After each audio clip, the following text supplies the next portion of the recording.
So Ramses, who is the man of the moment, the man that we're going to be watching probably most of, closest side to determine, is he an offlaner? Is he a Tundra player, Avery? Is he a legend? Is he a legend? Didn't back, kids. Dude, Amar. That's right. Take a seat. Amar was the one with the. He had the pub name, Ramses the Legend, or something like that. Yeah, he did. What was it? Yeah. It was not a nice name, though.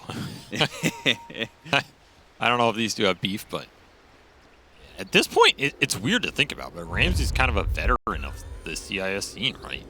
Yeah. Like, I don't think people consider him the younger guard now. If anything, it'd be the Nightfall grouping with the Pep Boom boys. At this point, it was a question of where did he go? Like, is he going to find a spot in this scene that he hasn't been able to do with his carry in the last year or two?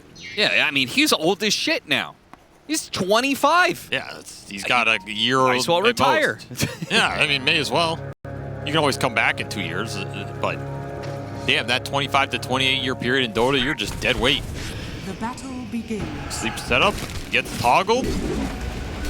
Can they find this kill? This is very awkward. Blood grenade to slow him down again. A little bit more damage. One final round of axes. Ramses goes for it. He misses. Not an offlaner. A real offlaner would have landed those axes, of course. Get some damage on Snake King on the way out. What'd you make of the draft analysis, by the way, of all the various interactions? I mean, I don't think you expected the gyrocopter, right? I thought they were gonna Naga, because I think I think they picked the Beast, anticipating that there was a Naga potential for Falcons. You always have to think about it.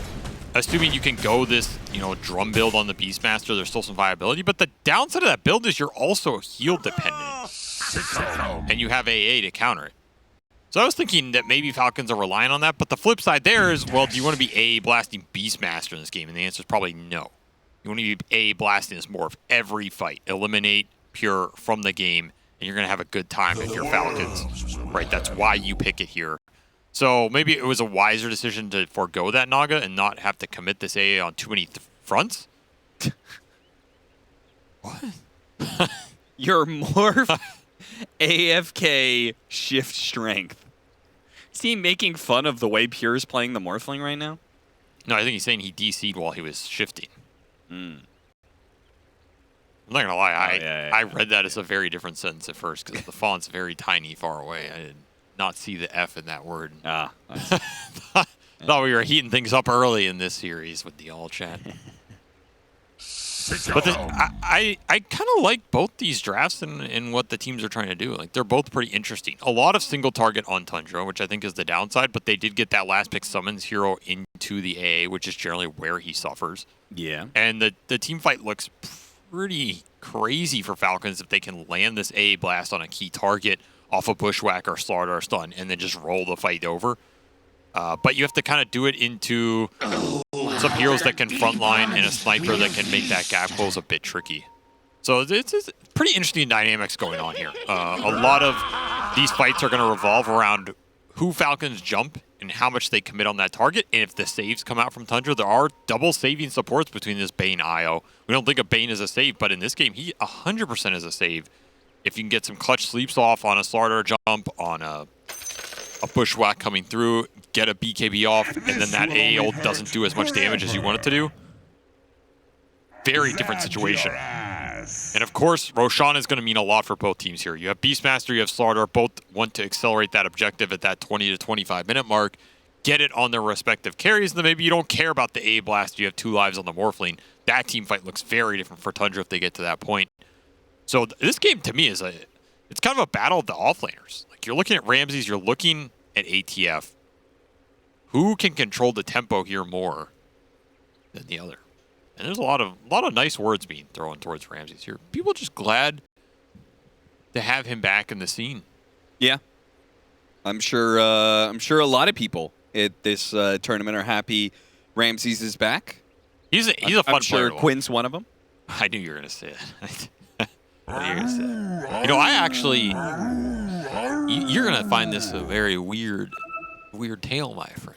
Okay. I did play a game with the Ramses. Oh, I thought you were going to say you went to the club with Ramses. And I was Well, like, that is weird. That's a very different story. I'll tell you that one a little later off the broadcast here. That's not a PG-13 story that one was. But back to my point. What was my point? Okay, here's my point. We played a scrim 5 or 6 years ago now. Okay. On the team with Resolution. Resolution knew Ramses. Of course, they're long-term pals going back a long time. Got him to stand in for a scrim that we had to play because we didn't want to forfeit the scrim, and we had to play. So I ended up playing this series with Ramses back then. This was when he was playing carry. He was still like pretty much in his prime. Okay. And the one thing that stood out to me from him as a player, even within that scrim, I instantly picked up on it. One, this guy is a very strong shot caller. It's a very assertive shot caller. And two, he understands the limits in the fights very well, and he calls out those limits. So when he wants to go in and start a fight, it's very clear, it's very obvious. When he wants to disengage from a fight or chill for 3 seconds before going back in, he makes that very clear, very obvious, right? The in and out from this guy is just very assertive. It's very it's communicated very well, which is not often for a lot of players. Most players will just play that based on, like, okay, we just assume everybody's going to know this. But I imagine as a support player, that made it really easy for you to play around. It did. I mean, we got demolished in that scrim and lost, but it wasn't on him. It was, we were just not as good as he was at the time. But it was very interesting to see that from a carry player, because I think a lot of carry players tend to be quieter, and the ones that do shot call as a carry tend to not necessarily dominate the flow of the fight at that level to that degree that I'd experienced. And I think it's a unique characteristic about him as a player. And I also think it's something that has traditionally, he did play offlane a lot in the past, originally when he's coming up in Dota, and of course on that EG stint. It's something that can make you a pretty good offlane player as well. Because offlane is a lot about dictating the ins and outs of a fight, who you're going on, the initiation, how much you're committing, do you disengage and then want to re-engage later with another set of spells, right? That same skill set can make him a very strong offlaner, and did make him a good offlaner on that EG stint. So he's a very interesting pickup here. Like, almost a very interesting pickup from a stats point of, like, is this guy just undervalued right now?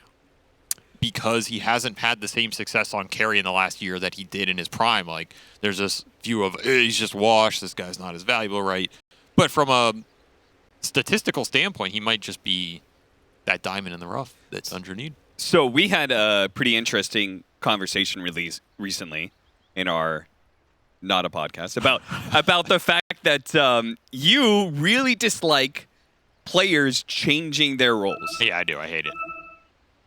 So do you dislike Ramses going back to offlane again, or do you think this is one of those situations where he kind of always was sort of an offlaner? You think his skill set is well suited to be an offlaner? I think his shot calling is for sure. Okay. Like, do you think meta-wise, like the heroes that are in the offlane, do they think they fit Ramses? I think this is a better one than it maybe was in that EG stint. Okay. I don't even remember what heroes he was playing. I mean, he was playing, I'll tell you, because I scrimmed that guy like 1,000 times on a team. Okay. His most annoying hero at the time was Tidehunter. He was very dominant on these frontline obnoxious heroes, Tidehunter, Doombringer, Underlord.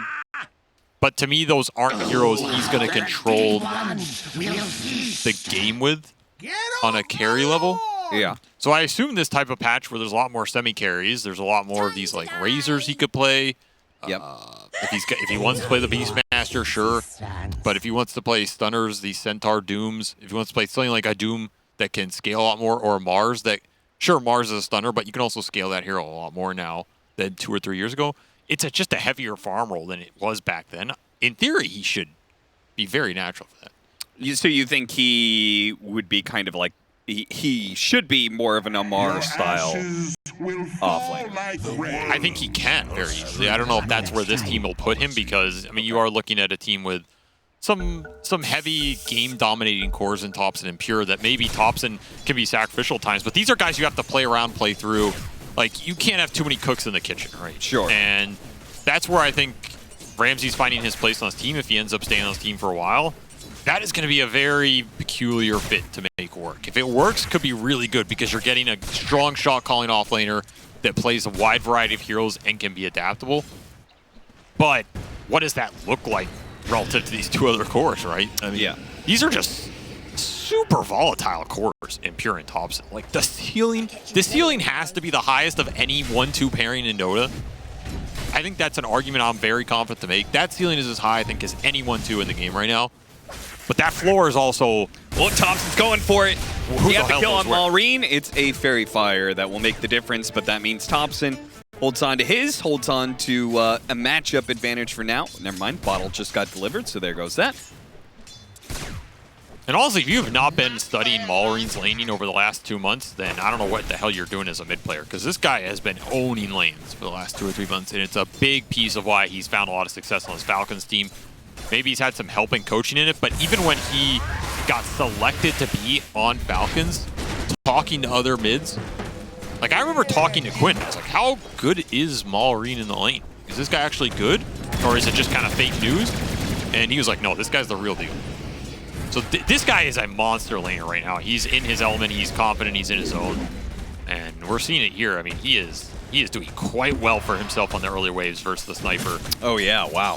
10-4 versus the 5-4.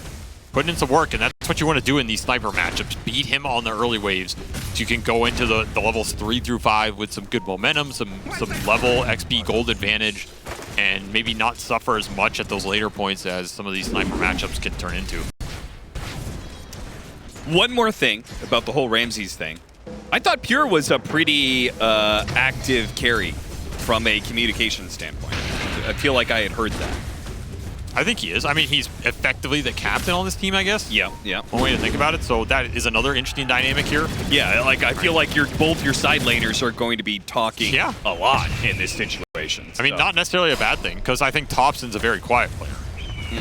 So maybe you do have that communication room that it can work out here. So far, very quiet game, despite all the talking we're doing. But it is going to be triple CS lead for Falcons. Something they are perhaps used to and looking for in a lot of these games, as man, Skeeter is playing very aggressive right now. Trying to punish the lack of perhaps remaining regen on Tundra's side, but Ramses does not look phased. I mean, I like the fact that he gets aggressive, allowing the pull to go off to the hard camp. Yep. He's just zoning them off. A get pulled. Crushed into bushwhack into first blood for Amar. And Pure is going to be chased away, taking a lot of damage there as well. So, not only are they winning in CS, they're also winning in the kills. And that's just kind of what Falcons, what they tend to do, and also what they draft for, right? One of the reasons why the Gyrocopter came as a bit of a surprise to the panel and to maybe ourselves is the fact that maybe it doesn't necessarily have the best matchups, but what it does do really well is win the lane. Gyro plus these ranged spellcasters are always going to be really tough lanes to beat. Yeah. Now, where did his TP go? I don't know. He canceled it on the rotation. Thompson is stuck in here now. Once more, this lane is just not going as well for Thompson as I think he would want it to go. He does have 11 denies, but sitting low in the CS. Surprise, get the kill on Pure. That's crazy. The Plasma's field, not going to be enough. Fairy Fire, turn around Thompson. He baited him in. That is a classic Thompson move right there. Ecstatic. Bait you in with the Fairy Fire and turn around, get the kill, win a lane matchup that was not going so hot for him. But still, a big win in this side lane. Up by 2K net worth. Despite what Thompson just did in the mid lane, Tundra falling behind in the lanes. They're just having trouble staying on these waves to contest the CS. They're just getting run down. And honestly, if I were Tundra on paper, I'd rather have the Bane bottom and the Isle top. And I think they did this just for player hero comfort, which is fine. Like, you can get away with these lanes. It's not like this game is over by any means. But if you were looking to combat the lanes as strongly as possible, I think you were better off with the supports in the other lanes respectively. And Falcons have found those little openings. I also like this Vlad's pickup from here. I think he's one of the morph lanes that is willing to do this more often than not. And when you have something like a Beastmaster sniper lineup, that Vlad's goes a long way. Sure. Like, your mid game is going to be really strong with his item. So his start doesn't have to be crazy fast.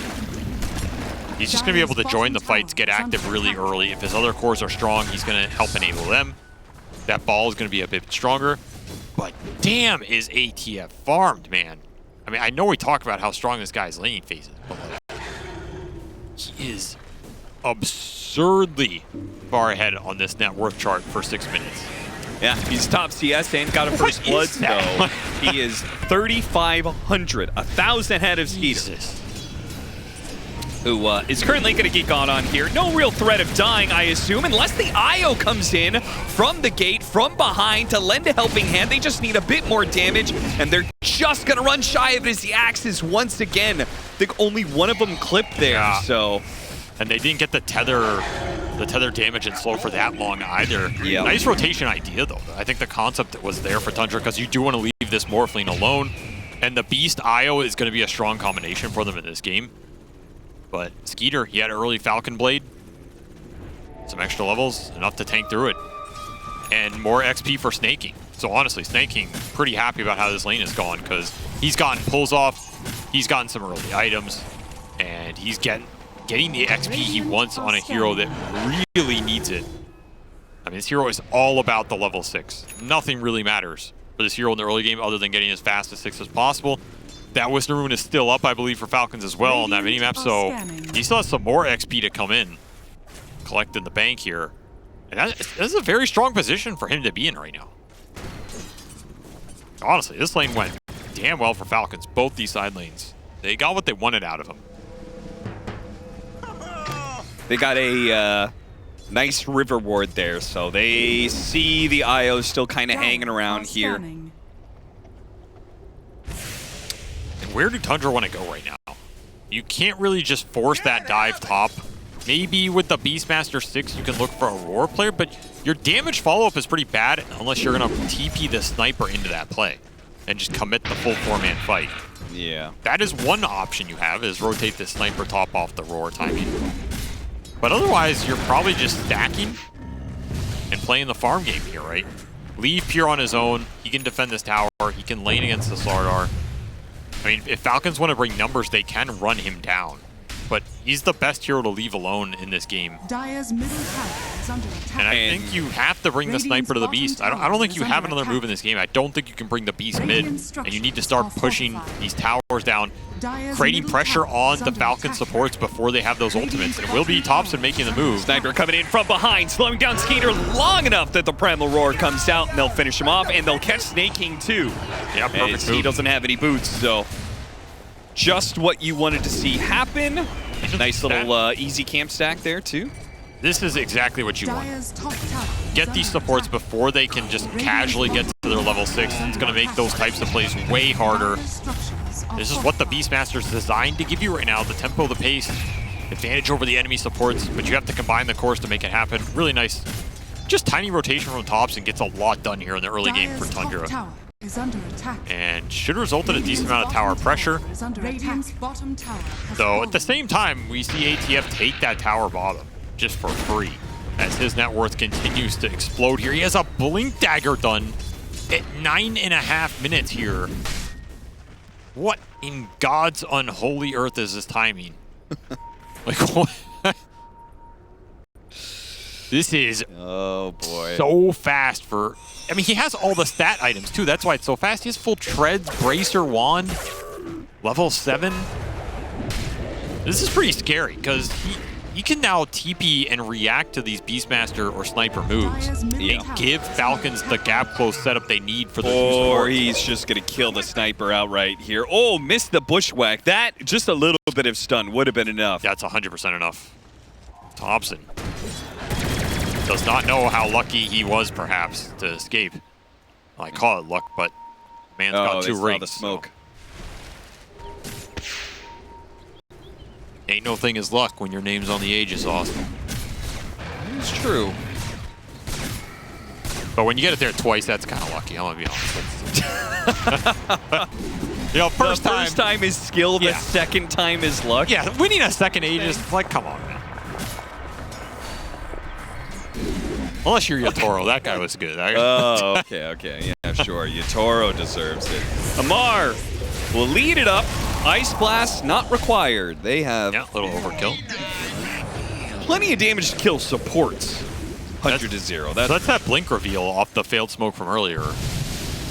Not getting the biggest prize Falcons won out of that. Nope. They really wanted that sniper off that move.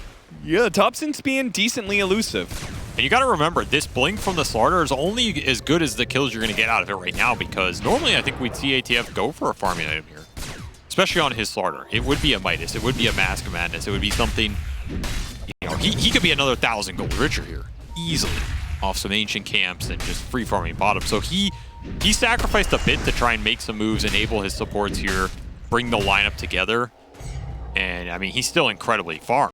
But all this time with the blink does cost you a little bit here, at least taking away from his normal game plan we're used to seeing. That helm is up for the Beastmaster now, so if Tundra want to commit in behind him for the pushes, that option's more available, though they have to weigh how easy that is with the early Slaughter blink and the extra levels Falcons have on their supports right now. Like, you're looking at both ults being up, and you're pretty far behind on your Bane, as we're seeing 9 class try and catch up in this game. Just a pretty sacrificial early game from him, not finding much on his own. Yeah, I feel like Tundra are sitting at a point where they're just happy to be getting any kind of farm that they get right now. I mean, they're getting a lot. Like, yeah. They are out farming Falcons. The Beast is clearing through a lot more than the Slaughter was because of the itemization here. And it's going to be a Helm of the Overlord for Ramses. When you go this Blink Dagger, like, Wrong. the onus is on you to try and, you know, get some kills for it. And so Tundra are just playing pretty defensive. Which is why we've seen that type of itemization fall off over time a bit more. Like, obviously you see it in the games where you need it, but there is a downside to it. The bigger map allows you to dodge movements like that a little bit better. It also just makes your moves more costly. Yeah. Every move you make is 2 camps you could have farmed, guaranteed. Right. It's not that you don't have camps to farm so you should make a move. It's you always have camps to farm, so any move you make is automatically that much worse. And here's the move. Pushes in bottom lane, TP's up the top, makes a sprint for it. And 9 class is already out of there. So again, Tundra doing a very, very good job of getting away from these potential moves from Amar, limiting the costs and catching up after what was a pretty rough laning phase for them. They're being pretty damn annoying right now, honestly, from a defensive standpoint. Not something you see a lot, but it does feel like Falcons would want to at least 2 or 3 more big kills out of this early period based on the position they were in. Kind of been thwarted here, and it's put Tundra in an even position again. And if you get to this Helm of the Overlord timing, you already have the Vlads to back it up. You're going to have an IO relocate to the Wisdom Rune. Whitemon's going to steal that one, so they're going to get double Wisdoms. That is a nice, I mean, that is just the IO dream. They know he's somewhere around here. Let's see if he gives us the tether way to the Morph lane here. Yeah, he's good. Fine. It's going to be a strong 5-man timing behind this Beastmaster. You have Slaughter Amp to kind of deal with the big creep, but that's it. And Gyro isn't the best at going in and dealing a huge amount of single target physical off the amp to bring something like a dragon or a golem down. It's really going to open up the Roshan here for Tundra in the next 5 minutes or so. Yeah, the Slardar can maybe do it for you, but the Slardar is actually now behind the Beastmaster in net worth. He's no longer able to stay ahead. They are going to maybe force a move around this mid tower. This is a dangerous move. Dire are scanning. Like, really dangerous move into Sniper when your gap close is pretty limited. Okay, yeah, you can go in and crush him. You can maybe throw a Vortex down, but the Gyro and the Razor are not guaranteed to close that gap with your Slardar. Which might just put him on an island, and I mean, Thompson just turns around, quacks him a few times. That team fight's over. Yeah, they also have double saves, right, from their supports. Yeah, so you have to think about the saves this game. Once more, I think Falcons are... Radiant's middle tower. Like, I don't think they're frustrated in this game, but they're being annoyed right now with what's happening. And I think Amar is wishing he had just gone a farming item here. Yeah. With the way this game has gone pace-wise. Like, his build's fine here. He's not behind, but... Ice Blast, not waiting for the Slardar initiation. Actually going to try and find the opening onto the Morphling. What a beautiful setup from Crit. God damn, that was so clean. Snaking. Oh, that was clutch. That is about as clean as it gets right there. The AA dream. That's the ult we all throw in our random games, like, yeah, I'm gonna land that, but it never lands. Yeah. Ooh, ran into a Mar here. Without the Morphling, they're still willing to take this one again. Helm of the Overlord, they feel very strong. They're willing to take any kind of weird skirmish like this one where they can use their single target disables to ensure at least one hero kill. And that Morphling kill was a valuable one. It was big because I think there's a chance they would have just gone into Roche here. Oh, the way they were posturing with the Vlads, with the helm up. This is their timing. So you slowed all that down by a huge degree. Large amount of experience going to crit. And now they'll go into Roche, but it does get delayed a minute here. Not insignificant in the grand scheme of things, but this, I think, was always going to be Tundra's the way this game was going. That's a big win for the Ramses ATF battle here, as you will strike the first blow. Says you all thought I was gone. Well, guess what? What do you think about Shadowblade for Thompson? I was promised an Axe combo. I don't think about anything Thompson does anymore, to be honest. Hello? All right, we got the Aegis. No worries, we got there. See, that's why I don't think about it. You know, this guy doesn't even want the free Aegis.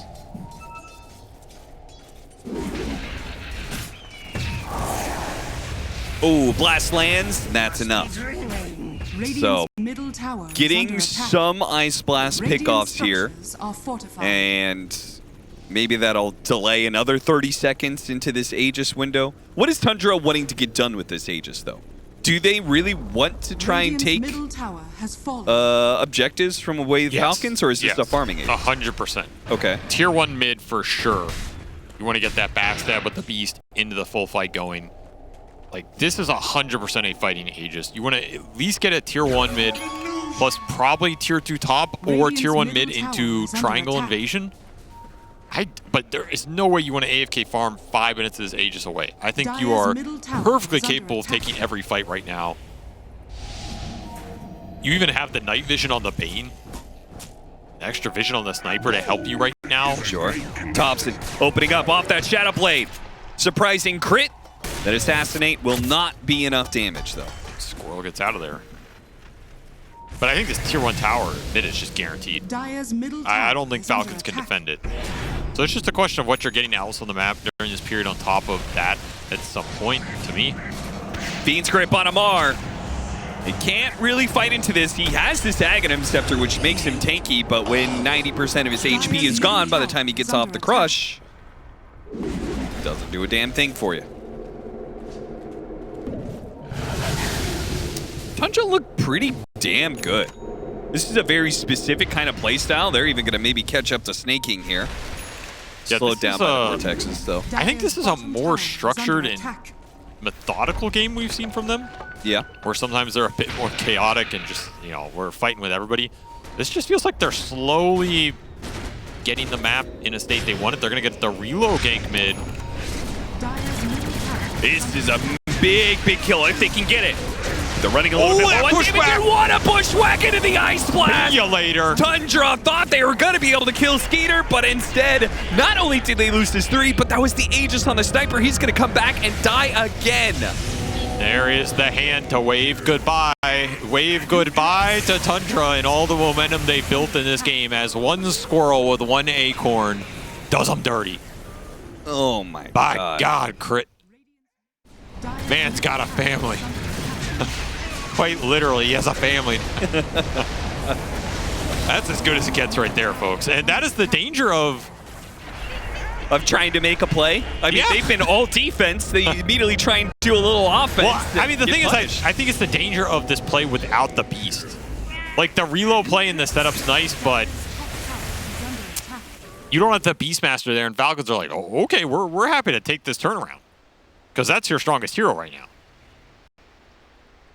Also, the Sniper is your lower damage core. The Beast and the Morph are your big damage follow-up. The Sniper, he kind of wins you the long fight, but that single target burst on the Gyro was nowhere close to bringing him down in time.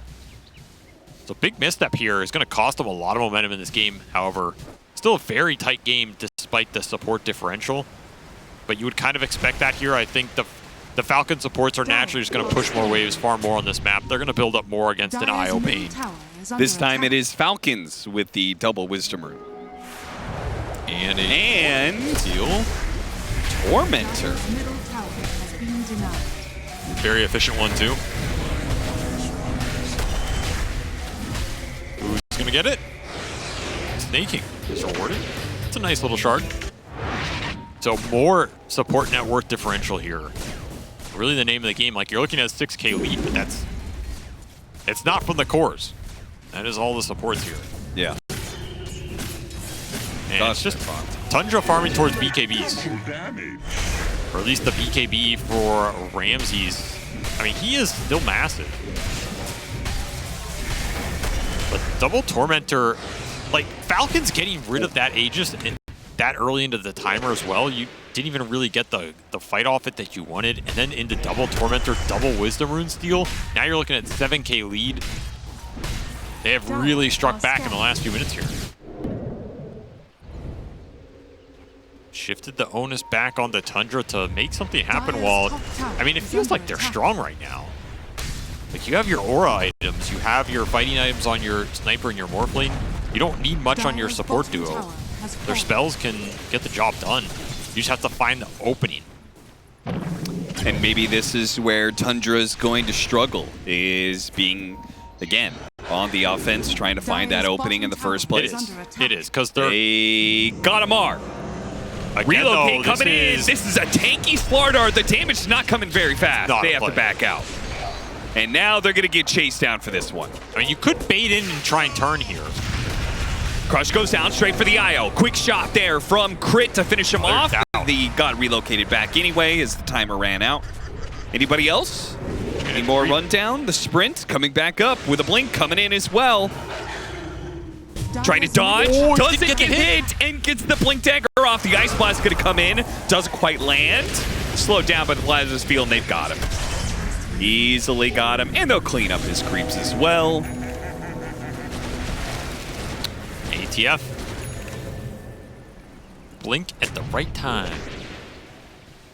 Gets the job done. He's going Halberd. So utility from him this game. Whew. Scary. Bushwhack. But it is another aggressive move from Tundra that just, they can't take the team fight behind it. Which begs the question of what do you need to take that fight? Is it just finding the right hero at the start, you know, finding the AA or the Hoodwink? But how often is that going to happen for you when you have basically no real vision or backline jump mechanism? Yeah. Like, is Morphling and Sniper ever going to be strong enough to threaten the Slardar anymore when they run into him in the front line? And I feel like that's not going to be the case. Getting onto that side lane is hard. I mean, you do threaten the Slardar, but you have to like just be able to stand there and hit him for an entire grip or roar duration, and it might cost you the fight. Like we saw he can't be in water. Right. Well, probably not, yeah.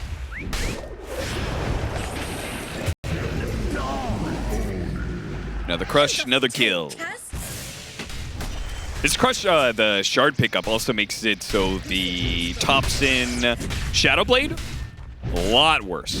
I mean, this Shadowblade hasn't done them any real favors. Maybe he's gotten away on one of these retreats because of it, but Dire's structures are fortified. I don't know. Shadowblade is just such a low damage item now. Now that it doesn't have that Chrysalis buildup.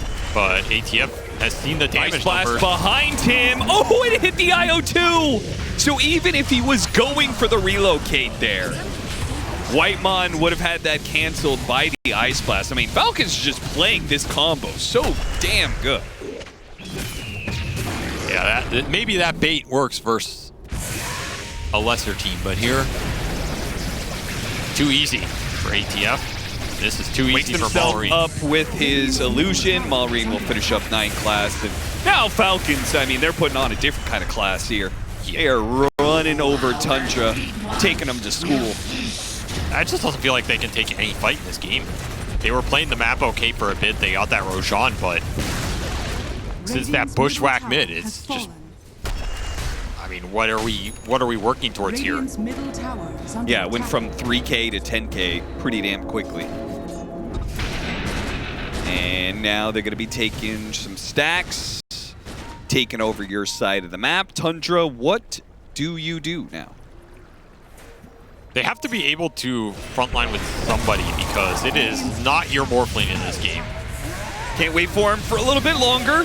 Ice Blast wearing off soon. Any damage? Oh, it is just Last tick. Wow.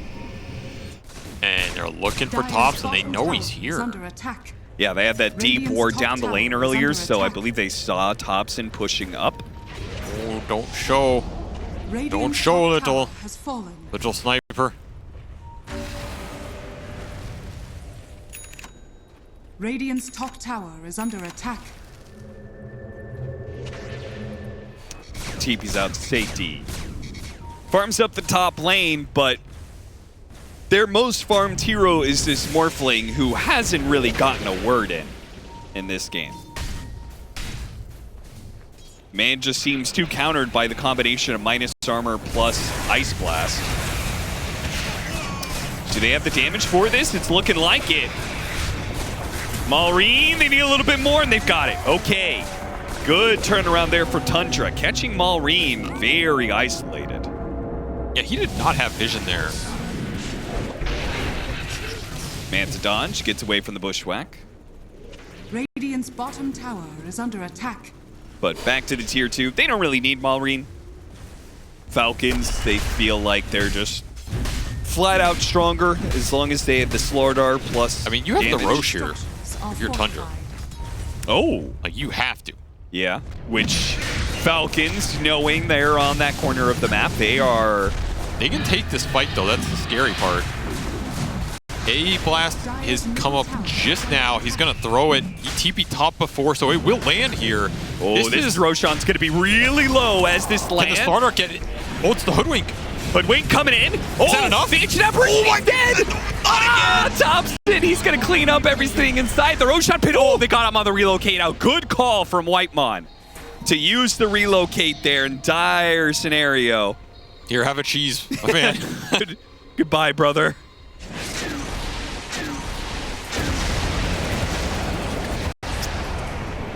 Man, Falcons just don't let you have anything easy. No.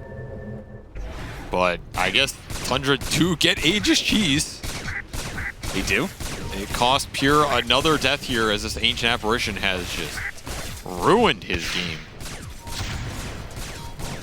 And we'll get to the BKB on Ramses. So, I mean, at this point, Ramses has to find his impact in this game. Like, he has had the most farm priority. He is extremely wealthy, but he has not been very aggressive, and he's not found a lot of those early moves. This is the point where, like, you can't wait for another item on this beast. He has to start getting some stuff done. This would be a huge find for them. Again, very isolated. Falcons. What is going on here? Their cores are getting picked apart. They have so many good answers with this Ancient Apparition destroying the Morphling, but they cannot seem to stop bleeding out these free core kills. Has Pure been not hit by an A-Blast this game? I feel like he has just been hit by every single one. Well, you did say, Snake King, that's your entire job. So he's doing his job. Yeah, Snake King is pretty good at his job. He's getting 5 out of 5 stars right now. Radiant's middle tower is under attack. Dire's top tower is under attack. I don't know, did you watch the Falcons game earlier this morning? It felt like they got a lead in that series so early on, but there was a lot of slip-ups, I would say. They never really gave up control of the game, but the game did stretch out quite a bit because they either kept getting picked off or a team fight that went bad. Trying to shoot down Thompson. He's got the Aegis, so he doesn't really care. He's just marching forward. If he takes out from the Ice Blast, oh well. Who cares? Relocate forward, gets to the other side of the squirrel. It's a squirrel trap. I mean, that's that Shadowblade doing some work. Lets him aggressively use this Aegis set up on the map, and suddenly he's the highest net worth in the game. 6-1 and 2. He's quietly had a very solid performance here with all the pressure Tundra are under. Yeah, it is interesting how he's using the Shadowblade to get within like 500 range. So the enemy heroes can't run out of his range quite quite as easily. Be a big question how much he can continue to scale here. Sometimes we've seen snipers fall off, but you can get to like the MKB. You know, I don't know if that's the type of build Tops wants to go here. He has Conda on his mind with the Ags. Conda. It'll be annoying, but there's not a lot to play off of with this Conda Ags build here. Yeah. Like, you don't have really any poke from your supports at all. Like, sleep into assassinate. You know, if that's your best combo, then you pretty much got nothing. So, like, it's nice. It's still a good build, but if you're looking at the synergy here, it's not insane. I almost would rather see him go the right click because he has the Beast Aura, he has the Vlads and the Morphling. You have IO, Overcharge, attack speed.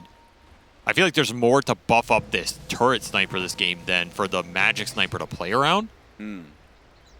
That's my gut read. Yeah. Maybe they feel like they just need another stun. I don't know. We'll see. I mean, maybe they feel like the Morphling is just good enough in that department. Maureen is right in the middle of all these heroes. Yeah, completely alone again. How did he get here without being seen before that point? I think Tundra confused about that one as much as he was.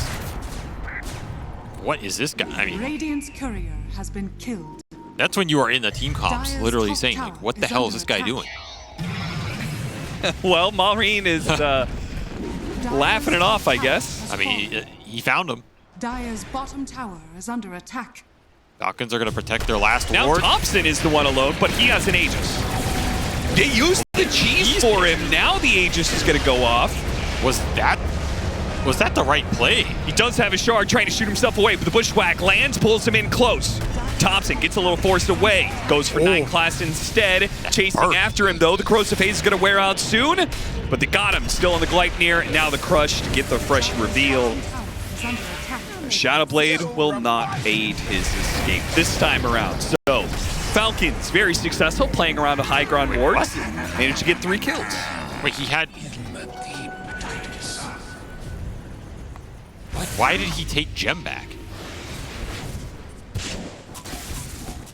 On who? What? The IO. He reloaded with Gem. Did he really? I mean, unless that Gem was on the ground from the earlier fight, which it might have been. That's probably more likely, but either way, like, he had it and died. I don't know. Maybe Falcons ignored it. I'm just not seeing it, but that's double Gem in Falcons' hands now, so Tundra are going to lose it here. Big blow to them, as these gems are really nice versus the aggressive play Thompson's been utilizing the Shadowblade for. It's going to limit his potential to start the fights, and then you go back to, like, who is starting the fight for Tundra if it's not the sniper just running in. Hex for Ramses? I mean, man, he is just farming it up this game. How much is that going to help them? I don't know, man. I feel like... Something about this site just doesn't... I don't think it helps you that much for this. I don't know. Maybe I'm wrong. Maybe they'll get some sort of, like, the Slaughter tries to blink in, gets an instant hex, doesn't get off his crush, so he's a lot squishier. Maybe he finds a blink hex and they blow up. I don't even know what hero you're really going for. I mean, the item's strong this game. My biggest thing is just... like, can you stop the Gyro Razor from taking this late game over with this pseudo magic sniper? Yeah, they're giving all the damage to Pure, right? Everybody else, they're building this Axe Conda on Thompson, so no physical damage out of him. If you go the Scythe on the Beastmaster, less damage coming out of the Beast. And these heroes are going to be tanky, man. Like, because the supports have net worth. You're looking at Greaves on the AA. The Hoodwink is scaling into another core. You already have the Halberd AC done for the Slaughter and double BKB for the 2 cores, plus Satanic on the Gyro. It's a lot of HP to chunk through, which means the Morph has to be able to commit into the fight. Yeah, and we've seen the Morph die 100-0 a number of times this game. So you have to find the AA. And maybe this Hex lets you do that. Okay. You can roar somebody else, bring the fight into you, Scanning. commit BKB, and then Hex find this AA on the second go-around. But I think that has to happen. Like, I think Tundra need to find Snaking, and they need to open this fight up for Pure because they don't have the damage anymore without him. Dire's bottom Got him on the tower sleep. is under attack. Full retreat. Full retreat. Ooh. Full retreat. Jesus, Ramses. Dire's middle tower is under attack. unnecessarily fancy there, but it gets the job done. And once more, Tundra with a successful dodge. Feels like that's been the name of the game. And once more playing for Roshan. Going to the other side of the map. It's third night time, so fourth night time. So we're going to have another Roshan coming up here. It's going to be in a minute and a half. So everybody's going to try and set up for it. Satanic Morphling. Really? Crush, Ice Blast. Will that Satanic help you here? Okay, well, unfortunately, relocate. the relocate save. That's big because there's no AA ult now. Yeah, he can come back with that Satanic. Yeah, they can take this fight. Yeah. They have to get it back here, though. They're going to immediately get the Crush and kill the IO. So the Morphling's going to come back walking. I mean, I almost think you still have to try and take this here, but they're not going to. I mean, this is so risky because you give up Roche. Like, this game looks really hard if you give up Roche. Yeah. I guess they just didn't want to go into a Slardar who's already set up on the Crush. Yeah, I don't know if that fight ends well, but it's pretty tempting when that AA ult's on cooldown. Instead, they're just going to push in mid, look for the play elsewhere. Oh man, if they see ATF here, they're jumping him for sure. Nope. He's jumping them. Mars going to jump them. Gets signed after the Crush. So he is very tanky still, but they do have enough damage. Oh, another great bushwhack. Comes in, lands on 3, and it's just a lawnmower now. Cleaning up Tundra heroes. 3 dead. Again, they get baited in with this single target of going for one of these heroes, and it pulls them all into position for these bushwhacks and ice blasts. Just ban the damn squirrel already, man. Yeah. Why are we still doing this to ourselves? The guy is way too good on the hero. Just stop. Just somebody stop him. It's time to stop. Radiant's middle tower is under attack. Alrighty. Time to take a tier 2. Radiant's What else bottom can you tower get has during this fallen. window? Probably Roshan. Oh yeah, you want that Aegis on Gyro here so you can force high ground. Skeeter has farmed up a storm this game. Oh, look at him. He's look gonna at go Swift Blink. Yeah, I really like Swift Blink on the Gyro. I think it's like almost needed every game, honestly, unless you're just completely snowballing out of control. Yeah. You need to be able to close the gap instantly with this hero when your stuns land. The biggest factor. Plus, the positioning probably guarantees that your flat cannon shots, both the attack speed and the vision that you have, Yeah, 100%. hit everybody. So This is Falcons in control of this game right now. Almost 20k lead and Aegis on their Gyro. And Ags and Cheese for Maureen. That is maybe even more terrifying. You just got a free Ags on this Razor. One of the better upgrades to get here. Radiant are scanning. And now he is top net worth.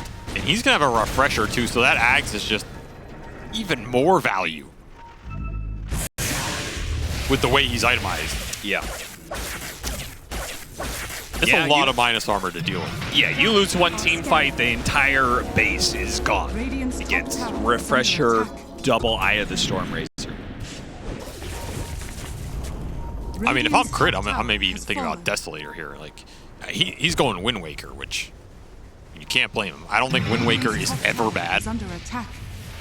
and it's going to be nice this game versus, again, a 5 single target lineup. Like, you roar somebody, you hex somebody, you put that Wind Waker in, that fight is just almost over for Tundra. Like, it's that simple. Yeah. But Yeah. damn, you get that Deso through with some armor on top of the Eye of the Storms, on top of a Slardar amp. Goodbye. I would love to see, like, over the last, like, couple of months, Wind Waker's pick rate in games that go past, like, 45 minutes. Got him on a high ground Gleipnir. Stops the TP, and Ramsey's going to regret that BKB not being used for the extra safety. Man, I feel like Tundra played the first 15 minutes like Dire okay, are given their scanning. position, and they were kind of building up towards lane, but they just never did anything with it. Yeah. And their window just evaporated very fast. I don't think you can pick the beast and play him this slow. Like, maybe things in this game went wrong and prohibited them from playing it faster, but I feel like if you're in this situation with the hero, he doesn't really end up just winning you that late game anymore. Like, he's nowhere near strong enough to sway these carry-on-carry fights, especially when you're carrying the Morphling. Just hasn't been able to enter a single engagement and sitting at 1-6. As Pure has gotten the snaking treatment this game. And now they're just fishing. They're throwing out Gleipnir attempts and bushwhacks and ice blasts, just trying to catch anybody who's stepping outside of the base from the side of Tundra. Tundra has managed to elude those attempts, but they are not getting in a better position defense-wise. The high ground push is going to come at some point in time. And no items are really changing. I mean, they're going to go Silver Edge. That could be finished up soon for Thompson, but he would forsake his buyback if he does that. I mean, what does Silver Edge even really do here? You get another Wisdom Rune. Might die for it here, honestly, though. He's got Ghost Scepter Mech, so he might be able to survive against this damage.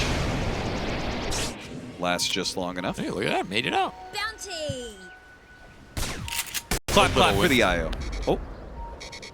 Close call. The little wins in life, Austin. They count for nothing in the grand scheme of things. No silver linings. Nope. Real life hits like a brick to the face.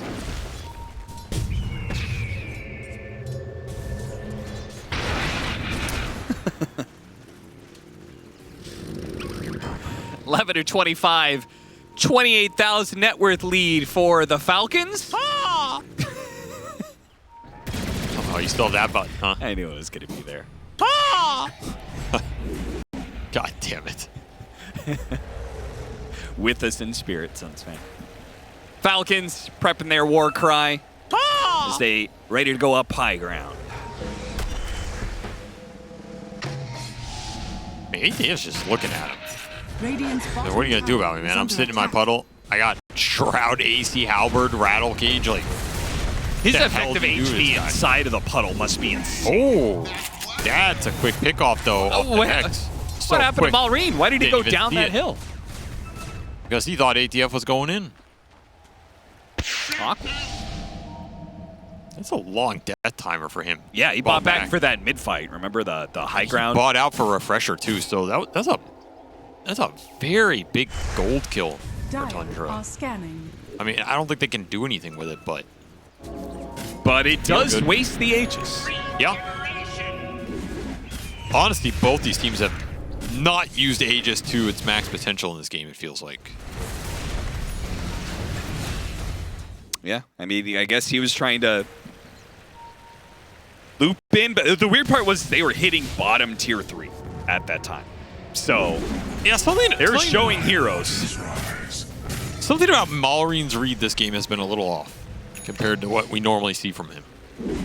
Right? He's just been in these like isolated areas, dying kind of randomly. I don't know if maybe he's just expecting Tundra to play a different way, or he's trying to force the issue because he knows they're in an advantageous position. The team hasn't been with him. It's been a little disconnected, though. And Maybe it's just a bit of inexperience. I mean, he's a young player, right? Not like the Ah. old but gold 9. Did you hear that part of the interview?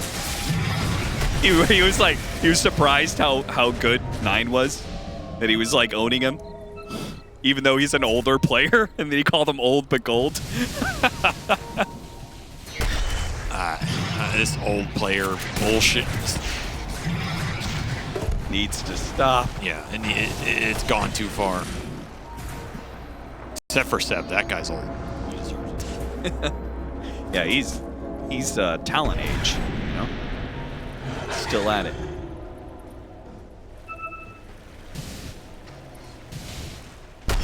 I like how the esports Dota age old just keeps on getting older. Because really, there's nothing to stop these guys from playing until they're mid-30s, you know?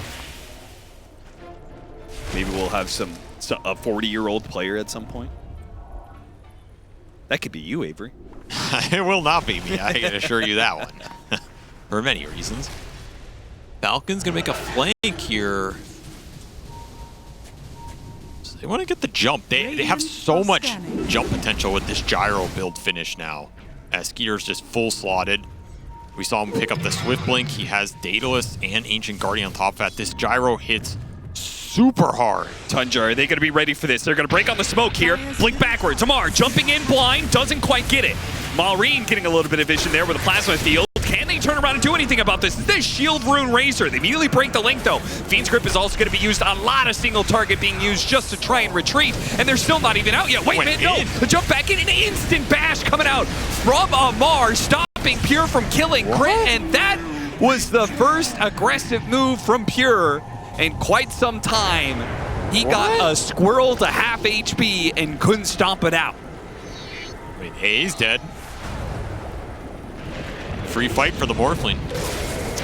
Did he just get Thompson killed? I think he did. I don't really see an opening in these fights for Tundra. I don't know if they see it. You know, they threw out like 4 stuns and ults there on different targets, and Maureen with the shield runes just charging in. What are you going to do about it? Yeah, it's pretty hard when you have 2 untouchable heroes, right? Like the Slardar and Crush, but then you have a shield rune Razor. Like, okay. I mean, this is like they wish they had the AA right now. Yeah. They get threatened some of these heroes. Did not get enough out of their lineup in that early game, and yeah, now you're looking at something like this going, how the hell do we win a fight when it takes me 30 seconds to bring this guy down?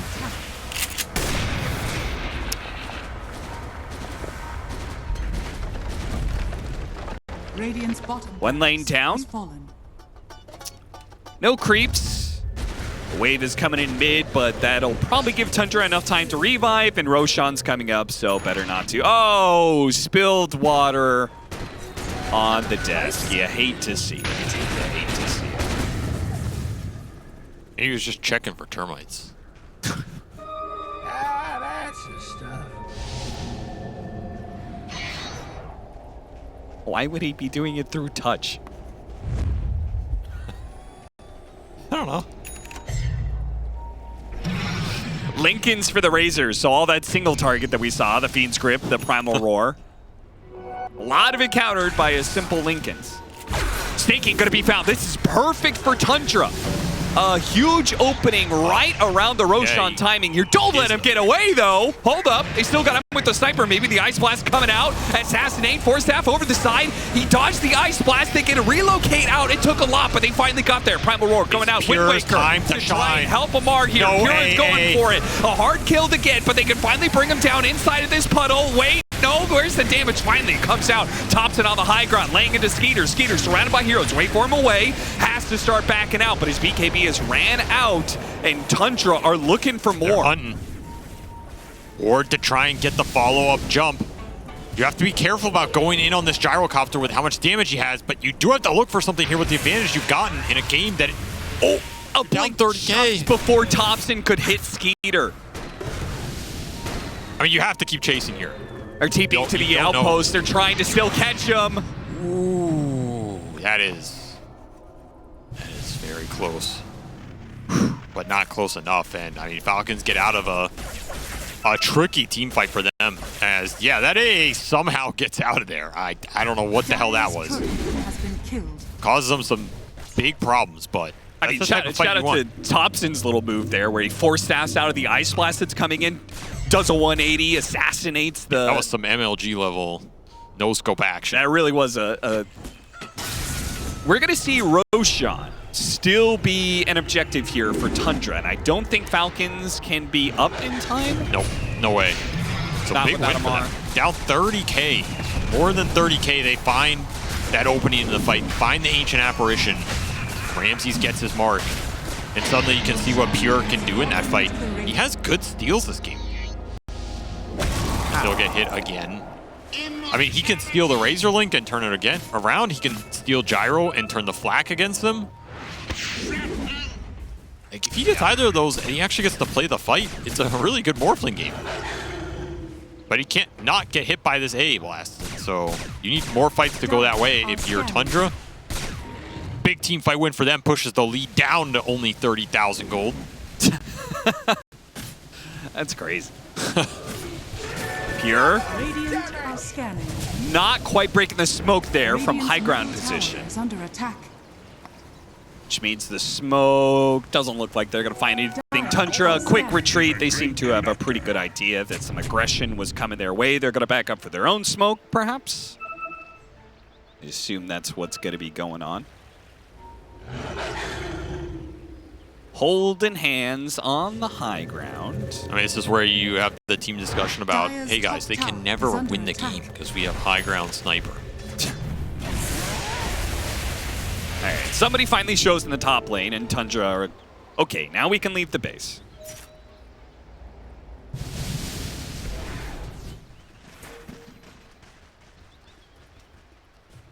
But how many more times are they going to get an opening like that? I mean, it might only take 1 or 2 more times, though.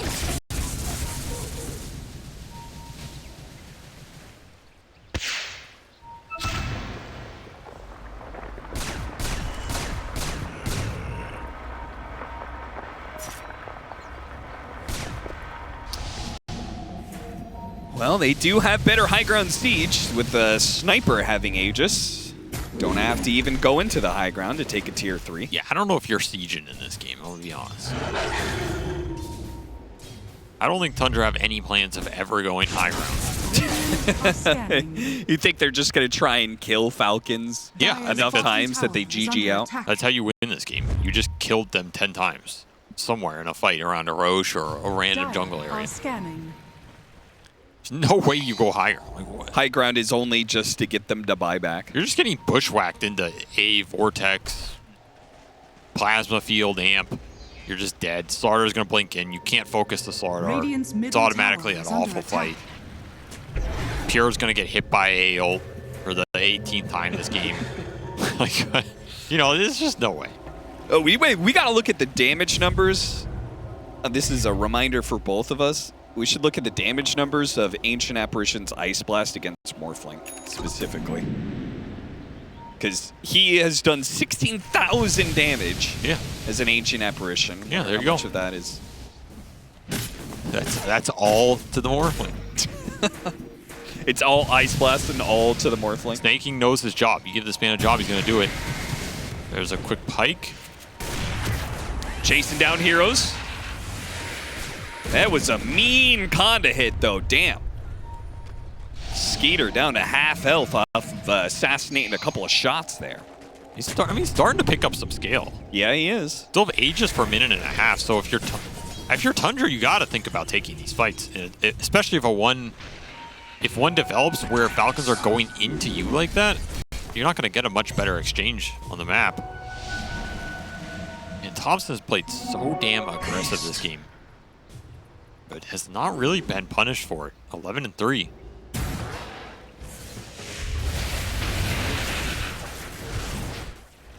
So here's a big question, though. Uh-huh. Do Falcons lose late games with Razor? Maybe the panel can answer that. Has Falcons ever lost a late game Razor game? Yeah, I'm not asking the panel, I'm asking you. Obviously, I don't have that answer. You're the analyst. Goddamn you. Where's your I book can't of ask stats? myself. Okay, I'll tell you, Austin. Okay. I don't think they do.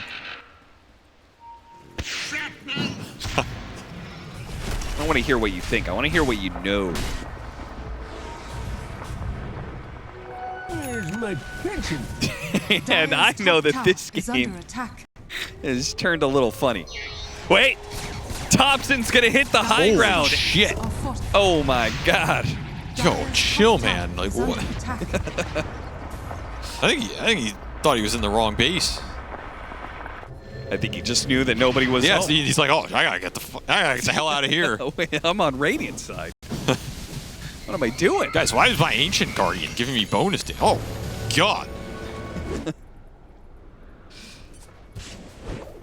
Maybe he's really happy about that move. He's like, we got him. Yeah, guys, I just took half their tower. Cost don't- them 3 TP scrolls. They don't know what the hell's happening in this game anymore. I've still got a Nemesis curse at 55 minutes. What I are you know going to do about it? That item's so ridiculous. Here, Skeeter, have a little taste. And just like that, I'm back to the shadows. Just like, oh, what a crush! Shit! Nightmare dodges the shot there, but a 1K crit finishes off the Bane anyway. Pure down to half health, BKB, and trying to run away, but Skeeter's damage. What was that damage? He's walking 2 dogs with He 2 really leashes. Maureen has so much damage, and did they just get their opening to close out the game? There's not enough buybacks on the side of Tundra. They don't have their supports anymore. Where the hell did that crush come from, man? Radiant's middle tower is under attack. Mar was loading that one up for 30 minutes straight. Yeah, he pump faked that 100 times, but he lands the one that Falcons needed to break this game open. And a double link on the backside. Thank you for the tether, good sir. I'll take 1 and 2. Side trying to stop, Thompson trying to get that him away, blast. but the ice blast is over the He top. can't Lands on the dodge other it, 2 man. cores as well. Snake King does not miss. The man don't miss. And Pure don't dodge. This man could not dodge a single ice blast this game, dude. Oh my god, brutal. Headshot, headshot.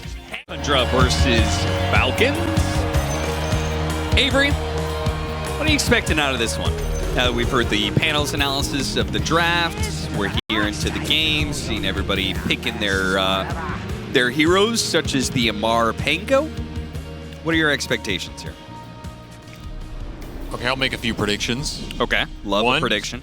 Some more all chat. We saw a little bit more here, but I think Falcons got to step their all chat game up. It's been a little lacking, a little disappointing. Well, We'll expect more at this point. yeah, but they haven't been winning tournaments, right? Doesn't matter. Didn't win Wallachia, so, you know. Doesn't matter. Time to step it up. Number 2, I think this game is going to be over at the 24-minute mark. 30 seconds. Wow. To battle. Why? Because I think Tundra are going to get demolished on 3 lanes, and they're not going to be able to play Dota. Do they actually have that battle lanes? I feel like they've got Luna Bane. Those are some strong laners. They've got Slardar. Can't be that bad. I'll tell you why.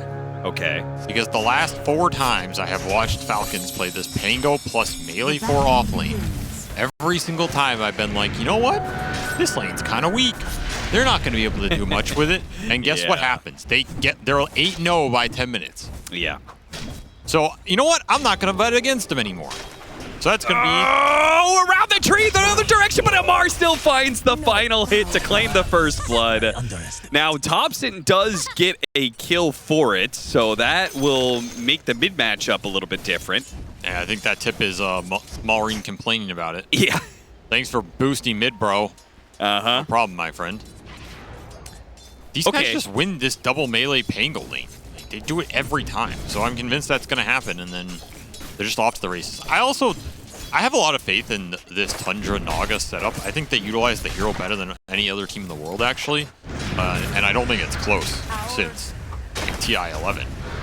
I think they understand what the hero does for their lineups and how to balance it out. They always make sure they have heroes that can either displace off the illusion vision or solo kill off the illusion vision or just be really annoying with some mechanic like OD Astral or whatever it is. In this game, they have a similar setup where you have displacement with the Tusk Ags at some point. You have solo kill potential with the Lina. Whitemon's out of position. Here it is. Yeah, I mean, this is just unsurprising. We all saw this coming. So, this Naga is really annoying because it's not about you dealing with the Naga directly. It's about you dealing with what the Naga does for the rest of the lineup.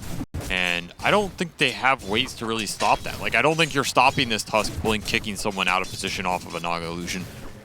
Outside of, I guess, super fast coil. I don't think you can really stop the Lina just assassinating someone at the start of a fight with like Aether Lens or even Shadow Blade stun into Laguna. Yeah. So I don't know. I feel like strategically this game I would favor Falcons here, but we'll see what Tundra can get done with this Luna. It's been a very good hero for them, a hero that can bring this lineup together, and of course they do have some Roche tempo on Falcons. Going for the kill on the Bane again, but this time around, it's going to be Amar who dies first, and then the Bane dies. The Bane, when it comes to lane presence, is going to have to walk back to lane. So this isn't just a simple one-for-one trade-off. This is much more than that. Also, what the hell is this set? Yeah, I was looking at that, man. This is that's a doozy right Looks there. like an albino bumblebee. It looks like one of the moths from like Silence of the Lambs. I forget the name of the moth. Some like rare Yeah, ass yeah. Moth. Yeah, it looks like one of those.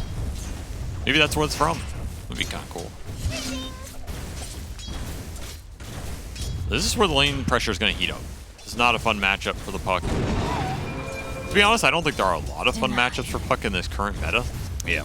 There's like all these ranged physical damage dealers that outrange him, out base damage him, out nuke him.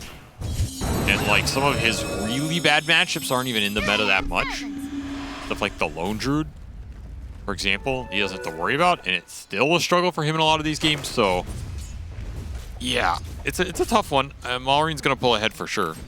It's just a question of how much, and if Thompson can make some moves, if he can create some pressure on one of the side lanes at some point, I think that'd be really nice for Tundra. They have really strong fighting heroes. Like I talked a lot about this Falcons lineup, but Tundra, they have the Roshan pressure early with the Slaughter. They have a lot of physical burst damage. They have BKB Pierce in the Slaughter and the Bane, and their scale is not bad. So this lineup is still a pretty well-rounded lineup and can do a lot for them if they get the ball rolling. I think it's just going to be really dependent on them skirmishing well and getting Aegis on the Pure and giving him a better game than he had last time. Yeah. Which should be the case. I mean, he's not nearly as hard countered as that Morphling AA matchup that sent him to NA jail. He should be able to roam free for a while. It's called the Death's Head Hawkmoth, by the way. Oh, thank you. Yes, very relevant.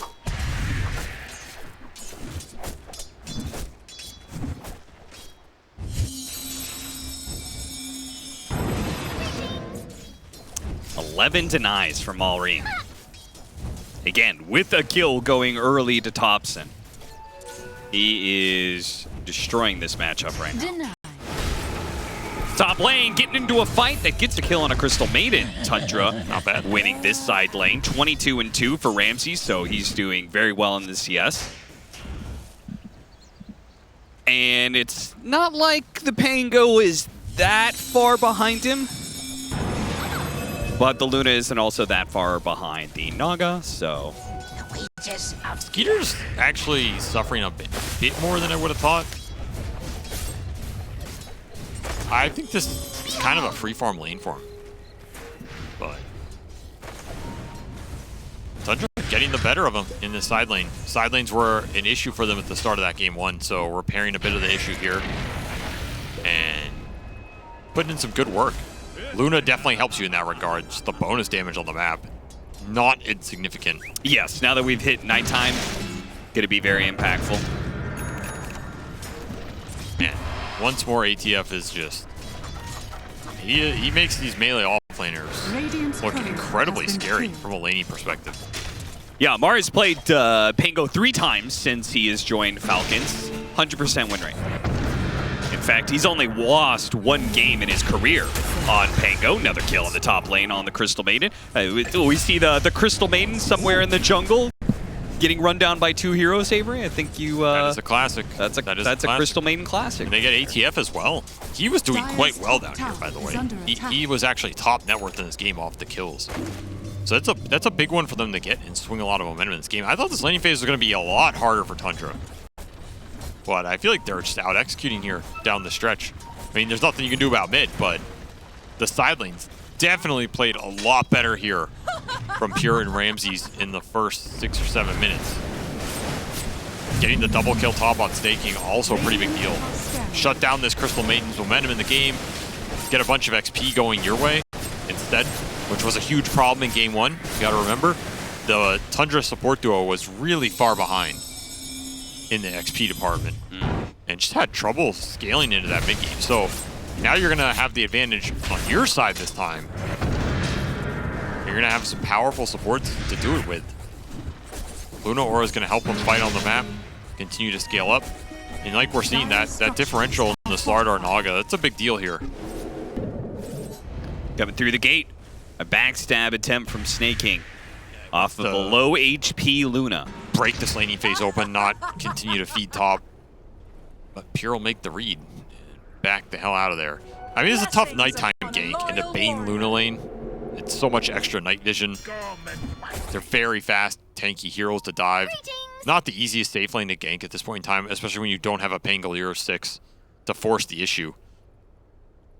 And the advantage of Luna being that you can jungle so early. So I like the fact that he doesn't even do it in a traditional spot. Like normally you would be doing it behind the tier 1 tower, right? But he actually backed all the way off deep into the jungle where he's less likely to be found. I guess that's a good thing about this move for Falcons is they kind of got what they wanted anyway, which is forcing Luna off the lane. It's going to be a free farm lane for the Pangolier, who is top net worth yet again. I told you, this Pango dual off lane just does not lose for this team. It is really impressive. And it obviously caught Whitemon off guard. That first kill, they did seem to learn a little bit more. They managed to bait out 1 or 2 tag teams with minimal losses. We'll see whether or not Whitemon can get any solo experience off of this, because he is also the counter to the Pango later on into the game, and not just trying to answer the laning phase. So if he can get to 6, bottom tower is under it attack. certainly helps slow down the Pango's impact on his Rolling Thunder in some of these lanes. They're going to continue to create the pressure bottom. Do not want to let anybody sit here and leech the free XP. Yeah, Which is the correct play 100%. Whitemon will pay the price. Do get a power rune in exchange. That's a nice one for Thompson. Outside of ant damage right now, that's about as good as it gets. Yeah, he is struggling, man. Look at that net worth. I mean, what is he supposed to do, though? Yeah, I guess you're not really going to get a whole lot of help from your supports. Not the best rotating heroes early on, though. That fear gives them a chance. A little bit follow-up silence. Hits the LSA, though, quickly blows him up with a Laguna Blade. Is the Lina still going to be able to make it out of here? With the Arcane Rune, he gets another round of the Orb. Jeez, man. Still not enough to bring Malrine low. And Thompson's just going to cut some waves now. It's just 2v1 him. So damn strong. Early raindrop 1, Fairy Fire still in the tank here with double null. So much extra HP. Another round from Thompson, but it's still honestly not close. He still has Fairy Fire. Yeah. And Just raindrop way to off tank. cooldown again. This Arcane Rune did work, and it's still not enough to bring this Lina down. Can test the Bounty Rune, get the double pop, in fact, for some refill. The Thompson striking back. Yeah, this is very nice. Too bad the Orb going on the wrong direction. Can't chase after crit. Left the other Left the other Bounty Rune. Feeling generous today, showing some mercy. Weird. There's that Rolling Thunder being used. That's the kill that happened at the bottom lane. Looks like Amar got away with just enough HP. Early blink for Ramsey, same timing as ATF from last game. Well, it's a good thing he bought that Blink Dagger, because he is very dead. He loses 40 gold off of that gank, so not the worst. He gives a lot of gold to Falcons. Whose but blink was faster? Ramsey's or ATF's? Do we have the stat on that? Like, what was the exact time for both? This is very important, because if you remember at the start of the game, ATF said Ramsey's Slard are greater than my Slard. didn't... So, if Ramsey's got his blink faster than ATF, then he is indeed the greater Slardar player. Is this the exact same items? Did he have completed Magic Wand? Yes, he did, but this is irrelevant for my point, Austin. Please don't ruin this. That's a full 150. Oh, all right. A stack's getting stolen again. And the Blink Dagger gonna be revealed here, not off of a blink, but off just running into heroes. Now, Nightclass is caught in the low ground and is very dead. And Ramses doesn't have enough heroes to back up this gank just yet. A coil on a lot of them, sure. He's gonna charge forward with the Fiend's Grip. A crush onto crush. 3. The crush combined with the Fiend's Grip is gonna be enough to catch Malrine as they run him down off of that orb. Now Amar's coming in with a Rolling Thunder, but a lot of his damage is now gone by the wayside. He has a Diffusal Blade already, though. He could actually maybe finish off Whitemon. Yeah, gets him off the Swashbuckle. Now Nightclass back into play, but the song goes out, resetting the fight. How does he already have Diffusal, dude? It's an off-lane Pango. What? Dude, this guy has gold hacks, I swear. Someone check his PC, man. Just got like an extra 50 GPM. Hey, it's happened before. Has it? Yeah, it actually has. It's non-possible. Non-zero chance. We're going to see this is just a nasty coil from Thompson.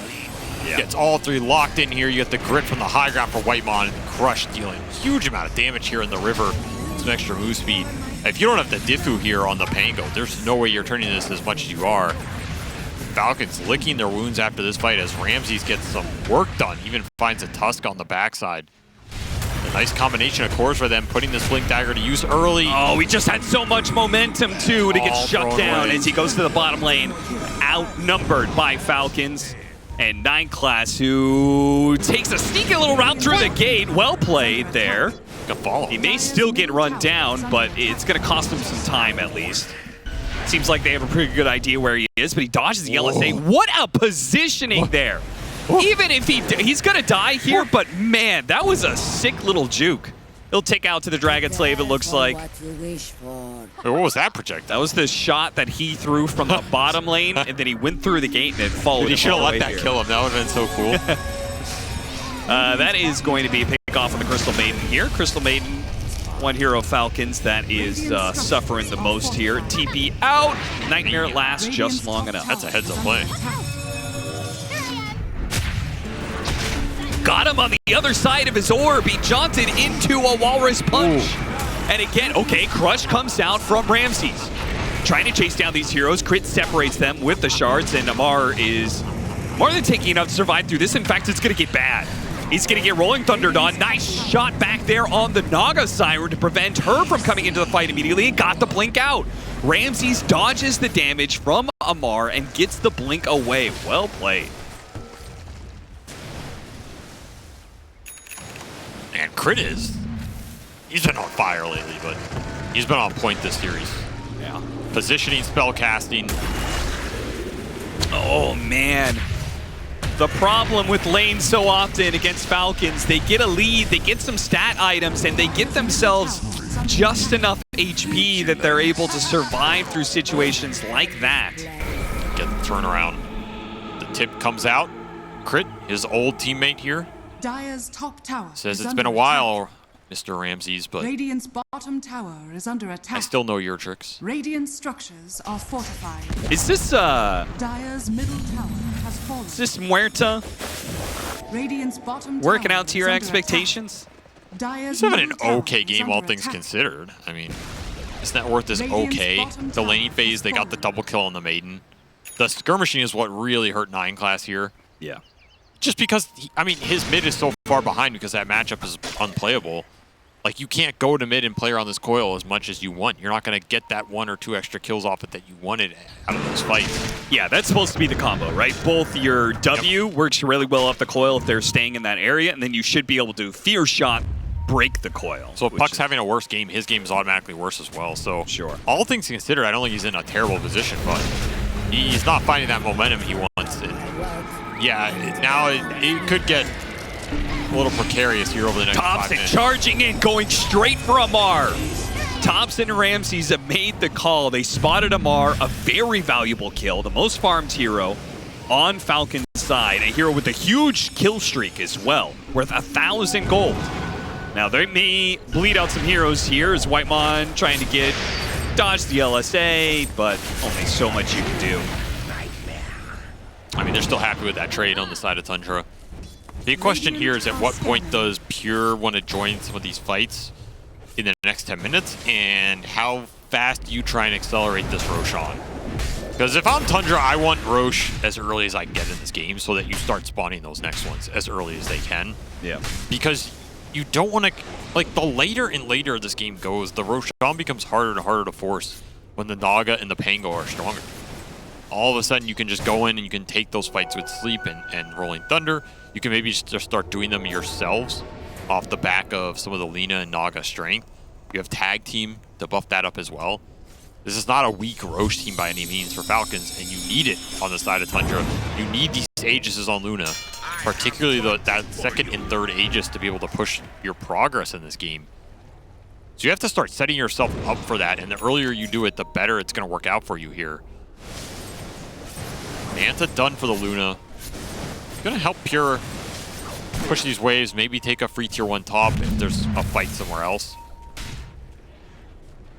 But you can't keep bleeding on the map like this. Falcons are going to take advantage of it, and they're going to get a lot out of these extra kills because they have the Naga. I mean, it's just gold for Crit as well, as he's working his way up that net worth chart.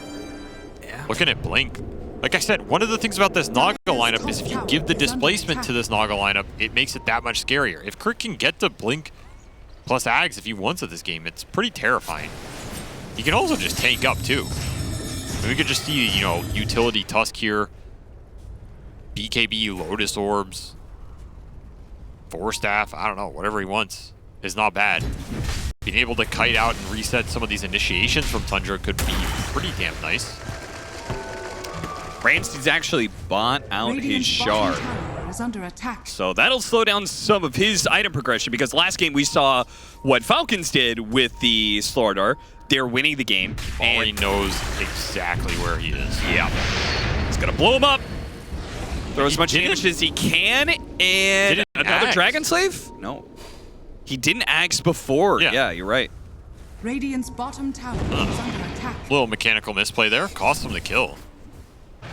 I mean, he wanted the stun out of Invis, but you definitely get that off before Laguna. Beg for scraps. Another two-man little... Well, this time they have Pure around, so they can fight back, and it'll be Crit the one who dies. Should give him the D-Ward as well. Like, if these guys are lingering here, you're going to find this Cliff Ward. So that's a big pickup. Getting the Ward plus Crit off the map, slow down that Tusk item progression. You get Pure involved as well. Luna's starting to pull ahead. Again, you're pretty strong in this nighttime interval when you have the double vision advantage to take these small fights. And it's time for Thompson to recover in this game, which he's done pretty damn well. It's pretty much back to even. Another shard pickup. LSA lands on the Slardar, this time around with the Flame Cloak.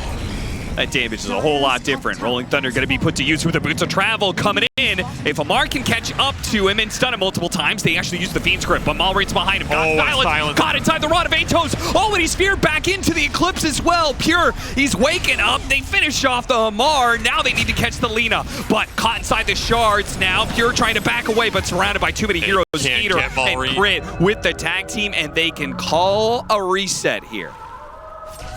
Brief pause in the fight as the song goes out and allows Falcons to start backing away. Gets Malrain out of dodge and over to the other side of the map. I mean, honestly, that feels like a great team fight for Tundra. Like, the outcome isn't that great, but it felt like they played it well. They're going to try and go a second time. I don't know if this is going to work out for Thompson as... And Orc is just too strong. Ramsey going to come back in, though. Dude, Skeeter is a monster. Yeah, Skeeter is way too tough to bring down. When the puck is gone, they just don't have any magic damage. These heroes got too much armor for the Slardar to do much about him. Ooh, that is close right there. He's dead. Oh, wow. Man, Pure's had a rough series here. Yeah. Feels like Falcons have just been making his life hell, man. Like, the second he shows on these waves, somebody is hunting him, and it doesn't take much. If one hero is killing you like that, like, what are you supposed to do? Just never show on a wave while Lina's off the map? You can't play Dota like that. Yeah, I mean, I felt like Pure was the biggest part of Tundra's success so far, this squad. So if you're looking at this team, you're looking at a way to exploit him in some ways. It looks like Falcons have certainly found something. They go back in, a lot of grouped up heroes here. Malrain playing this back and forth game, trying to get more spells in. Crit blinks in, finishes off one, and then turns back into the Slardar with the snowball, and they can run down Whitemon as well. Very well played by Falcons. They just played that so patiently. The LSA from Malrain really salvaged that exchange. And this game's heating up for him. No doubt about it. Yeah, you're getting to a very, very fast level 3 Laguna with a Shadow Blade coming in. This timing in a couple minutes is going to be massive. Pure, all these heroes come into play. Instant Orchid used onto the Muerta, so she TPs in, just adds one more body to the pyre that's burning up here. Malrain cooking. This is the part of this type of Naga lineup that I felt like strategically is going to cause Tundra issues, because I just don't see how you play the map versus it. You don't have fast enough lane shove. Your two supports can't push the waves. Your starter wants to go and hunt. He's not a wave pusher. Puck and Luna can do it, but the problem is Puck and Luna just get completely one-shot here by this Lina threat. Yeah. It's not reliable enough. They need backup to do it, and then you're clumping, and while you're trying to worry about all this, the Naga's going to push all your waves in. And the second you lose one hero, all this just crumbles instantly. Just such a hard map state to play right now. We're seeing Falcons take advantage of it, and it will just be Blink BKB for crit. That was the other route that I mentioned. It's the much more conservative one here than the kick, which they might just feel like they don't even need in this game. But the BKB is going to guarantee that he doesn't get silenced by the Puck or the Muerta when he goes in, and guarantee snowball save for the grip, for an Eclipse, maybe off a Slardar Crush. Middle tower is under Just going to attack. make his team fight incredibly reliable here, not to mention him a lot tankier. And Thompson is flirting with danger. I don't know if he knows it.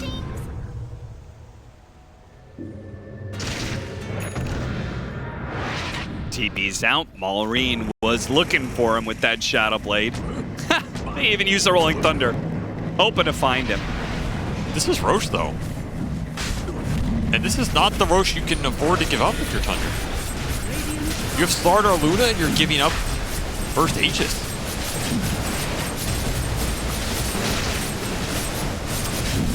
Yeah. How much is the... Oh my. Dire's middle tower. has fallen to the dire. All right. Things just go from bad to worse. Like Maureen has Pierre's number on speed dial right now, and he's making him take the charges. There's just nowhere to go.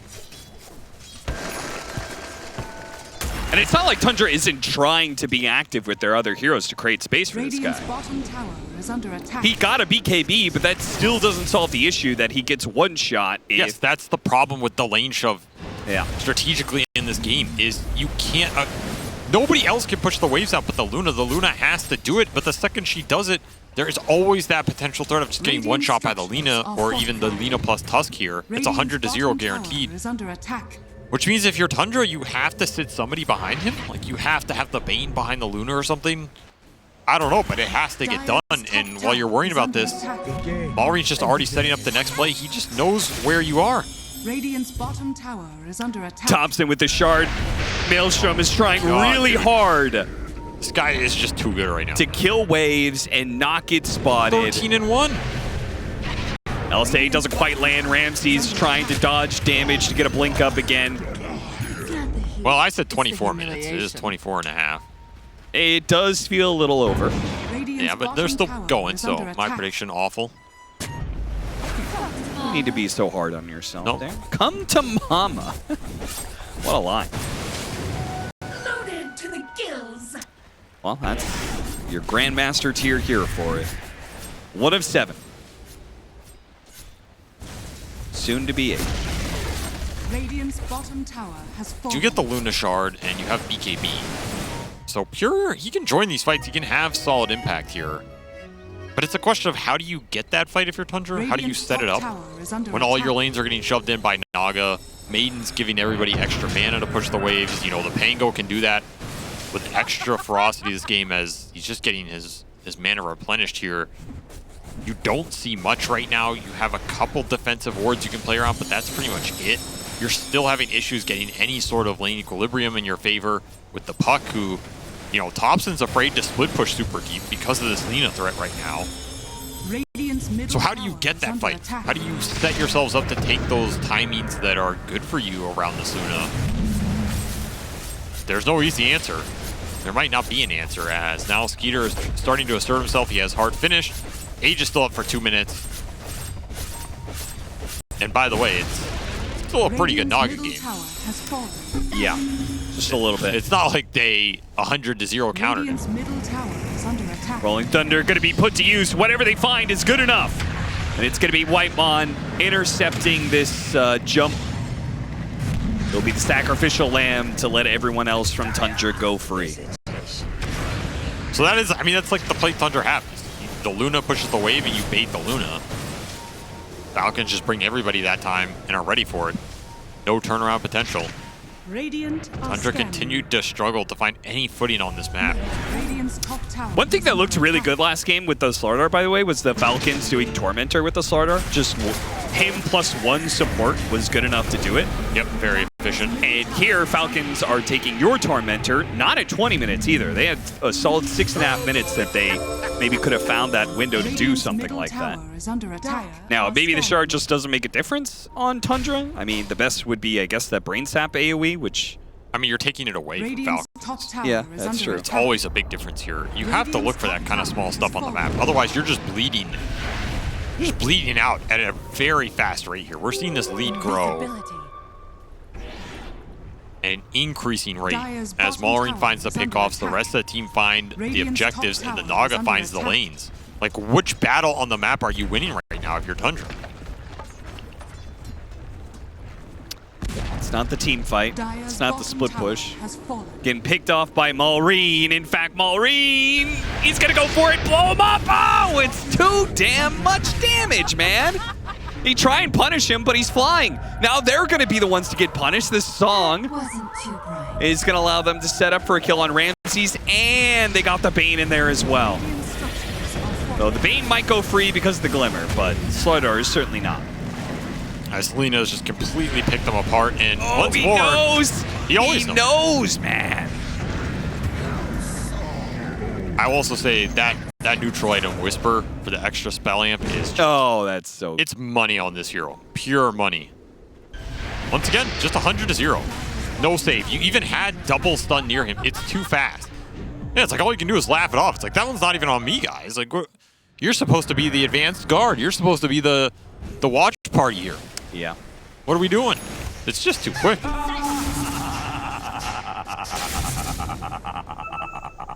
He's going to get Wind Waker next, which I assume means Yules, which means Wind Waker is on the docket.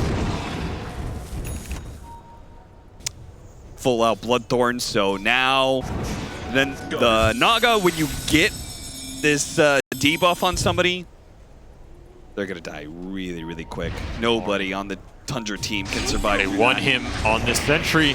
Can they get him? Oh no, the snowball save! I mean, They he still have a chance. Still might be dead here. They're going to come back into the calling. Oh, turns around, throws out all God, the if he damage. lives He's here. getting away into the tree. No. He's getting away. No. He got away with murder, triple homicide. Triple smiley side. Oh, nice tip, brother. Oh, no. Maureen Random God, what can you do? God of Random, excuse me. True. If you're talking to a god, you better get the title right. What does that even mean? I don't know. This is God of Random. Like, why is God of Random different than Random God? Radiant's top tower is under attack. Oh, that one chance you had to get this Lena. One chance. You know, a little walrus with a snowball Little Tusky Dusky. just ruins your day. Because next time he's going to have the Wind Waker. So next time he won't need the Tusk. I mean, at least Tundra respect the game. You know what I'm saying? Like, they know what's going on right now. They're giving respect where respect's due to the random god. They're getting worked by one of the best. Well, you did say that the all chat was going to heat up. That was one of your predictions for this game. So you got that one right. Even if your 24-minute one was a little off. But yeah, Tundra's just getting worked by one of the best teams in the game right now. 27,000 net worth lead for Falcons.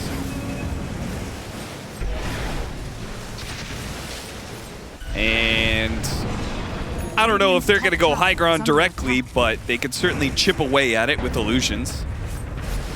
Oh, they can definitely do it. They just take the fight.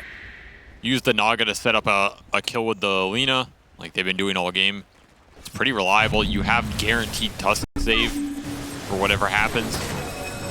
Like, you can go high ground. You can also wait for next Aegis, as that is the we are in a patch where waiting is, well, expected at this point. Yeah, the cycle of Roshans have become a little bit much for me. Dude, Ramsey's still trying to finish this BKB. It feels like he was close to it 10 minutes ago or something. And again, will it ever matter? No. I just die before. I don't think so. Like, the lead is 30K. Game just exploded out of nowhere. But it feels very similar to the game one where Tundra just, like, they never built momentum in this game at all. And I'm not saying those windows were easy to find or that those opportunities necessarily even existed here, but it didn't feel like they ever tried to make an aggressive smoke play. And some of this is you're playing Naga Dota where you're always reacting to this lane shove. It's definitely not easy. It's a very frustrating map and game to play for them. The Puck had a very rough lane matchup. He's your playmaker, so you're behind. BKB done. The game changer is here. I mean, it feels like you just have to smoke behind your Luna. Like, I don't think you have another play in this game. You have to somehow catch the save on the Luna when they go on. Got amp damage on the Tusk, so just the Tusk has put the enemy carry down to half HP and has to use the BKB to get out. Well, that's a feels bad, man.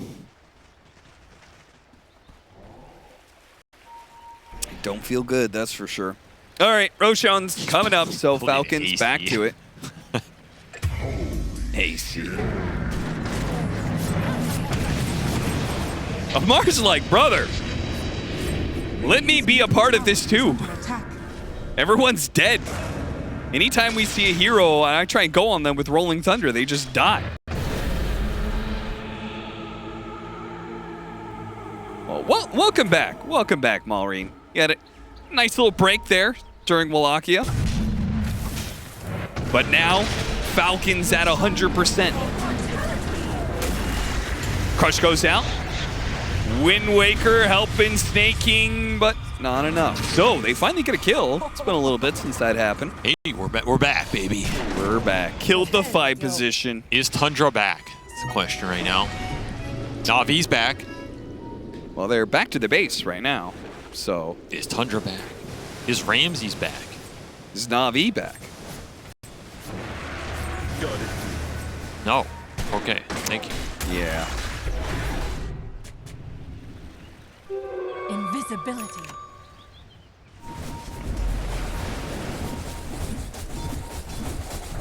Skeeter's just not going to die for the rest of the game. No. They kill him once. Maybe I mean, their greatest hope is catching Maureen somehow, but they got to get him in a Fiend's grip because otherwise he's going to use the Wind Waker to be able to disengage. Snowball back, phase shift, okay. He is getting over to the other side of the cliff. He's okay. Fiend's grip is going to stop Amar from causing too much havoc here. And they're actually not getting that much done on the side of Falcons. The problem is Tundra is so impotent that they can't punch back. They can dodge these punches all they want, but eventually the song comes out to set up for another one. Maureen got himself stuck on the trees there, I think. Man, that was a bizarre fight, honestly. I don't know what that one was, but I guess Tundra walk it off. They will not walk into that Wisdom Rune, though, as Maureen is already here, already ready. Oh my god, he's set up for it. Oh, he's so dirty. Doesn't want to go Ramses. Doesn't have the damage for him, but he he will... will Pure on the Ancients. Oh, he will take Ramses? He says, okay, Rams is going to be the one to show. This time around, he does need a little bit of help. And Amar is going to have to chase him down with a Rolling Thunder, which even through the BKB, they can still do it. Swashbuckle hits him. Man, not even him can survive. Punch into Snowball. Thompson gets a little bit low, but again, no punish. They could dive into tier 3s with 2 supports. They still cannot really do anything to deter that action. I mean, is this Tusk a support? And he caught Pure anyway. Maureen is a goddamn monster. Yeah, this guy is way too good right now. This guy he just 1v5 this game. Radiant structures like straight up. How happy he is. is under attack. God, I wish I was ever that happy playing Dota. Yeah, well, you were never this good, so That's true. it helps. Oh, Hey, got him on the Aghanim Scepter from the coil. A nice one right there. Whitemon knows that his base is not Radiant safe, structures are fortified. so he Glimmer Capes down. Still be found though. It's like, please, Mallory. I'm not pure. You don't have to kill me again. Take him. Don't take me. So the beast approaches. Okay, Fiend's Grip right outside of your fountain. A full Fiend's Grip. Couldn't do Yeah. anything because they don't have their carry. The Luna's dead, so still have Aegis up for another minute here. Falcons putting on the finishing touches to this quite dominated game 2.